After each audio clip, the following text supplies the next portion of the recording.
I grew up in Central Point, Oregon, and I now live in Sherwood, Oregon. I've always wanted to be a mom, so that's one of my main goals in life, is just to be the best mom that I can.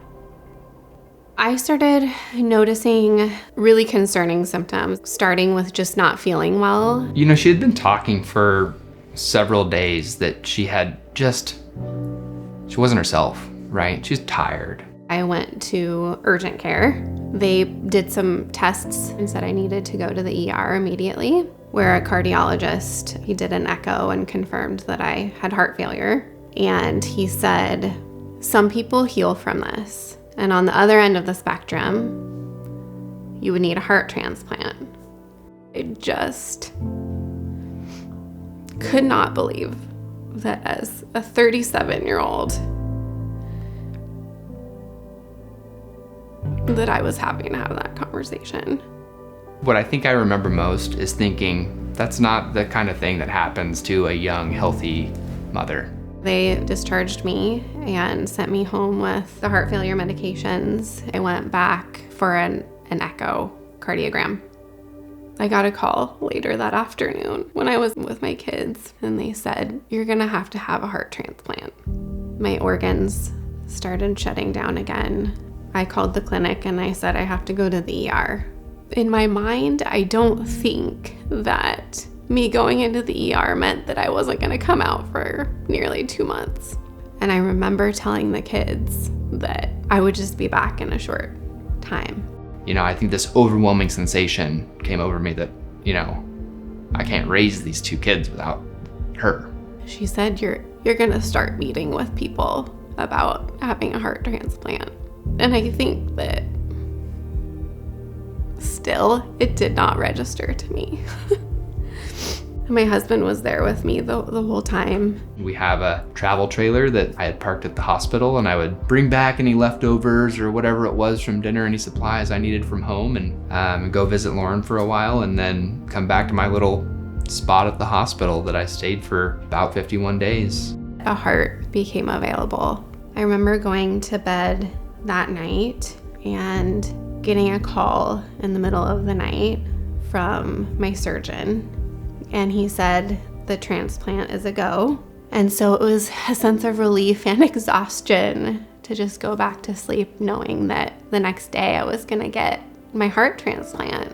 So I wrote letters to my family in case I didn't make it, so that they would know, you know, how hard I fought to stay with them. And they don't understand, you know, 3 and 5 at the time, you know, they just want their mom. That morning, they woke me up early, and there I went into surgery.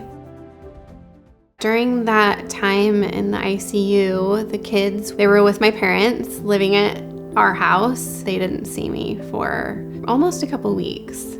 I was so exhausted and had so many scars and chest tubes and all sorts of things happening that I didn't want them to see me like that. It's a little frightening to see. There's a little shock to seeing her in that state. Progress is not linear. There are some days still where I don't feel well. It's fewer and far between now. The possibility of having your life taken away really just puts in perspective of what your life should be, what you want it to be. I'm very aware now that I can't promise that I'm going to show up at home at the end of the day.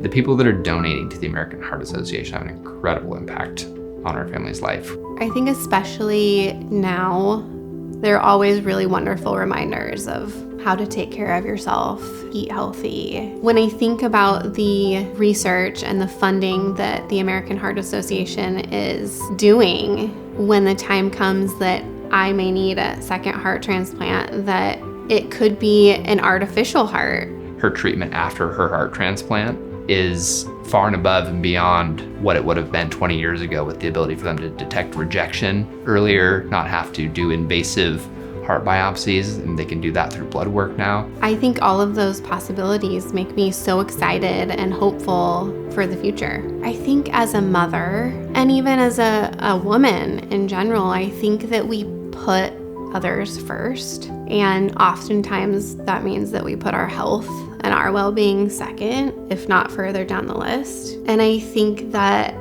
this journey for me has been a really good reminder that, as they say on an airplane, right, you have to put on your own mask before you can help others.